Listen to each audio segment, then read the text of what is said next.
and welcome to the audiovisual guide of the Wanderer's Palace Hard, a dungeon that was initiated in patch 2.5. Maybe it's been a while. Like I've been consistent because I had to build my own computer, so there was that. So. But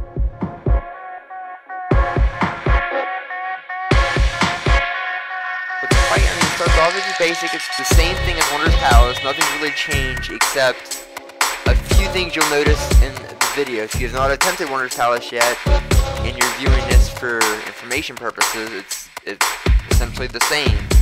So, but instead of killing the Tonberries, this time you're saving them. As a tank, just go ahead and pull what you can. If you know it's pug group, this was a pure Beauty Finder pug group. You know, kind of have, you know, some things. It's like, should I trust these people? Like, are they geared? Are they, you know, knowledgeable? Just play it by ear, but just pull stuff to gates, and then you kill things, and the gate things unlock. So, but you can't pull everything up to the first boss like you did in the first Wanderer's Palace. Like, you could do speedruns that way and lock some out. Like, you know, sleep some, kill the Tonberries, open doors, but this kind of sort of stops that. So. But you can still go really fast and film off quickly. So, in subject to speed of change, I'm sure there may be better tips this time I get my video finally fully edited and uploaded. So there's that. This is just like a general kind of thing. You may find new tips or easier ways to do things. This is a tank point of view. I'm tanking, but as a tank, there's always pressure to do more than what you feel comfortable. For the first boss, Frumitus Kohil-Ja. He has an attack called Blazy Angan. It throws a spear in like a corner direction. DPS kill that spear because it does an AoE attack, and I'm sure if it's kept up for too long, it will just continue to spam the AoE thing. So that spear that just he threw, kill that. And he has an attack, Batterhorn, that is just targets a player, and it's just like a small AoE fire thing around them. Or, no, Batterhorn is an attack on somebody, a fire attack, fire DPS. My notes are awful. Okay, the AoE attack is called Burning Memories. It's an AoE attack around a player.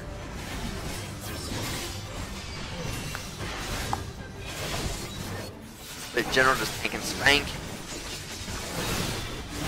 Mob randomly just turns people and attacks them, or faces a corner and throws spears. Now near the end he throws two, so if you haven't enough hate on him as a tank, you go ahead and start DPSing the other spear to get it down quickly, so your DPS aren't just kind of scattered depending on how good or bad your DPS is. And like his last little, like, you know, 10% or something, just ignore the spear and just attack him. Get it over with. There's that. Now back to this. These pulls the sacred. Fast, I can't read. Sacred standard. That little pull around them, that pink pull the monsters out of that pool because it kind of like buffs them for more attack, so they're stronger, which is not good. So just get them out of it. Just attack them. Tank, burn. This black mage, which was good, he had a macro saying, hey, I'm gonna double flare. Pay attention, which is nice, because don't like being surprised with that. Depending on your setup and DPS, it just varies. I don't like this, since this was a full pug group, I didn't like, you know, it's like, didn't want to pull everything, so just went to a certain point, but there's times with healer, or I'm sure as a tank, if you're tanking, you have times where you'll get pressure from the party or the healer, because they're not tanking, they're like, hey, pull everything. It's like, you can ignore the sacred standards, because they do not affect the dungeon in any way. They can be attacked and killed, but leaving them up or destroying them does not affect any of the boss mechanics that I'm aware of. So, and I've run this quite a few times. I've got my information, which I sort of edited to modify, you know, took my little quick footnotes from FFXIV Guild. So, but with anything, item levels increase, so dungeons get easier or harder depending if people's gear, because everybody can't be geared to the teeth. So take that in mind when you are tanking or when you're doing anything. So if you want to speedrun everything, do not put pressure on a pug tank. So there's that. But I'll shut up. Next boss. This next boss is Lithi Zulu Ja. He has idols that he summons. There's one idol that you want to communicate with the party to figure out which one it is, because each time you run this, they will be different. The idol you want to pick up is the DPS buff. Generally, you can ignore the other ones because the negative effects that these idols have are Frog, Heavy, Fire Resistance down. And since this guy casts fire attacks, you kind of may want to avoid that depending on whatever. So, and then there's also one that's an AoE damage, which if you pick up too many times, it could result in a wipe. It's happened to me. So, you can ignore some, but definitely do not ignore the damage, the DPS damage increase one. That is the one to have because it helps the fight go a little quicker. So all my notes that I have. He does absorb them back, so any that you do not pick up, I have said, I want to emphasize, he absorbs them, but if they're negative, he doesn't get any buffs, because how can you get buffs from a negative, right? So, play it by ear, communicate with your party, especially trying to communicate what idol is the DPS, the damage buff, because you want to get your DPS buff. As you see in this fight, people's health got pretty low, because grabbing them all could result in, you know, everybody getting toad. If the healer gets the toad one, you know, you don't get heals until the toad effect wears up. As a tank, watch what's being summoned, because, you know, you can get trapped or stuck in between an idol that is popped right underneath you. So you don't want to be, you have like all these negative idols pop under you, and then you get these negative buffs. So be wary of that. Just positioning is, you know, where your feet are placed. Yeah. So I mean, he's pretty simple though. Communicate with any dungeon with your party. I know these people is kind of like, you know, kind of like having to pull everything. Well, the healer was, you know, kind of overbearing. Pull everything.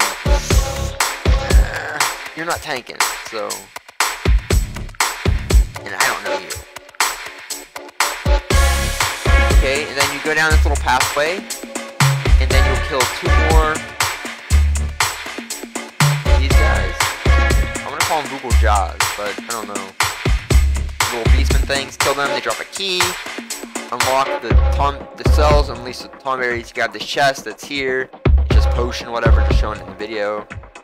Tomberries open this door. And then next, you have this little like goop you're stepping on, and then you have this ooze thing. He summons little mini copies of him. You, as a tank, you know, warriors, you have overpower, you know, so much MP for flash, grab these. If you're paladin, cover the healer or the black mage who probably pulling lots of hate because of AoE attacks. Doing that little thing, drain the water, kill these 3. You can stun the frog, build up one break a little bit, so just avoid any unnecessary attacks.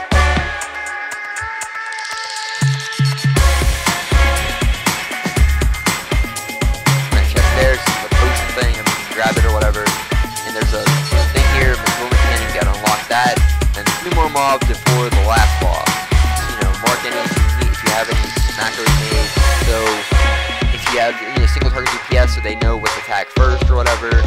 Get, you know, an order being established. So organized, anything is, you know, more efficient. Now you're on the last boss. The last boss is Mang Zom Mula Jaja. Oh my god. So, pretty ugly looking. So, nothing major. Kind of used to seeing these things. The Beastman. So, this boss, really, he's got some mechanics. You want to stay close to him to avoid his massive frontal cone. So, everybody's tank faces, you know, try to tank him around the outside, around the edge, because he summons sacred standards, and they have that pink goop that, you know, buffs him. Just pull him out of that. He's summoning it. Pull him out. Attack him. Base him away from the party, but party members, stay close to the boss because he will turn and start casting his massive cone thing. So to avoid it, you know, walk out of it. There you go. So, he does summon at times tethered sacred standards. DPS, watch the line anything's attached to him, kill that sacred standard that's attached and or tethered, however you want to say that. Tank, don't worry about it, just keep the boss, you know, where he's at on you. If you need to, if you have a macro like I have, attack this one first and set the one flag on the target. For healers, healer note is when someone gets doomed, people will get doomed multiple times throughout the fight, various times. Full heal their health, make sure they're maxed and capped off, or however you want to say that, to cancel the effects of doom, otherwise they'll die. Which is not good, and it's more of a strain on your MP.